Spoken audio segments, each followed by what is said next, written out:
और चलिए अब बात भोपाल की खबर की करते हैं, जहां स्मार्ट सिटी के लिए हुए ठेकों की शिवराज सरकार जांच कराएगी। कमलनाथ सरकार के दौरान ठेकों की जांच करवाई जाएगी।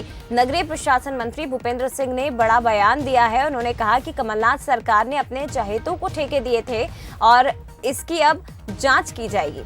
तो प्रदेश सरकार जांच के आदेश आज ही जारी करेगी।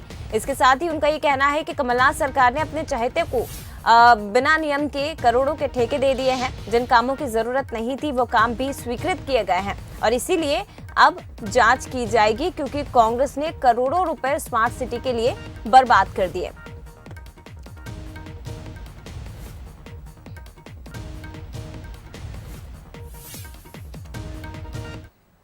अब ये नहीं होगा कि कोई भी कुछ भी काम स्वीकृत कर दे, कोई भी एजेंसी हो जाए, कामों में अनियमितता हो, गड़बड़ी हो, ये सब किसी कीमत पर बर्दाश्त नहीं किया जाएगा।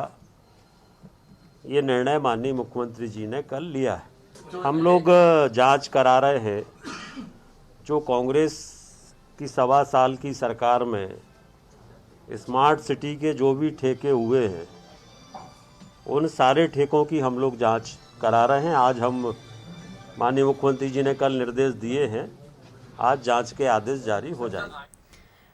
चलिए विस्तार से जानकारी ले लेते हैं। संवाददाता आकर्ष शर्मा का रुख करेंगे, लाइव हमारे साथ जुड़े हुए हैं। आकर्ष, एक बड़ा बयान दिया गया है नगरीय प्रशासन मंत्री भूपेंद्र सिंह की ओर से और एक बड़ा आरोप भी कमलनाथ सरकार पर लगाया गया है। कहा गया है कि अपने चहेतों को ठेके दिए गए करोड़ों रुपए स्मार्ट सिटी के नाम पर बर्बाद किए गए हैं और अब इस मामले की भी सरकार जांच कराने की तैयारी कर रही है।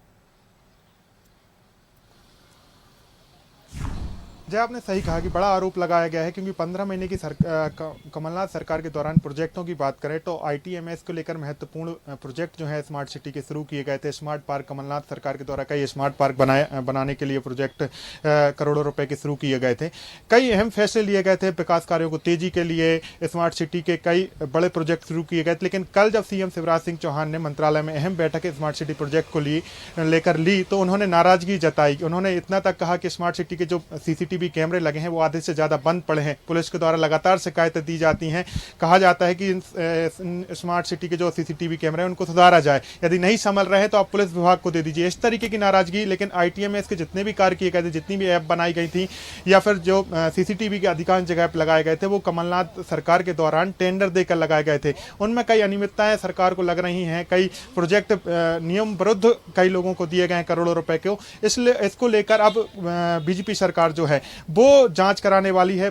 भूपेंद्र सिंह ने आज बड़ा आरोप लगा है कि कमलनाथ सरकार के दौरान नियमों को ताक पर रखते हुए कई लोगों को फायदा पहुंचाने के लिए ये प्रोजेक्ट दिए गए थे। अब इसकी बीजेपी सरकार जांच कराएगी। हालांकि कमलनाथ सरकार के दौरान भी हमने देखा था कि जब बीजेपी के स्मार्ट सिटी के प्रोजेक्ट चल रहे थे उस दौरान भी कमलनाथ सरकार ने भी इसी तरीके का फैसला लिया था कि बीजेपी सरकार ने कई घोटाले किए हैं स्मार्ट सिटी में, जब उन्होंने भी जांच कराने की बात कही थी। और अब हम बीजेपी सरकार में इस तरीके का देख रहे हैं। अब देखना होगा कि कमलनाथ सरकार में किस तरीके के घोटाले हुए थे, क्या हुए थे और ये जांच किसको सौंपी जाती है, किस विभाग को सौंपी जाती है, उसके बाद ही पता चल पाएगा कि इन विभागों में किस तरीके की गड़बड़ी की गई। लेकिन अब जरूरी ये है कि स्मार्ट सिटी के जो प्रोजेक्ट चल रहे हैं वो सही तरीके से चलाए जाएं, जिससे जो योजनाएं बनाई गई हैं आम लोगों की सहायता के लिए उन्हें उनका लाभ मिल सके। बिल्कुल आम लोगों को लाभ मिल सके। लेकिन ये जो बड़ा आरोप लगाया गया है और ये बड़ी बात जो मंत्री भूपेंद्र सिंह की तरफ से कही गई है कि कमलनाथ सरकार ने अपने चहेतों को ठेके दिए थे और करोड़ों रुपए स्मार्ट सिटी के नाम पर बर्बाद कर दिए हैं, इसके बाद कांग्रेस का क्या रुख होगा, कांग्रेस किस तरह से पलटवार करती है, वो भी देखने वाली बात होगी। फिलहाल शुक्रिया आपका आकर्ष तमाम जानकारी के लिए।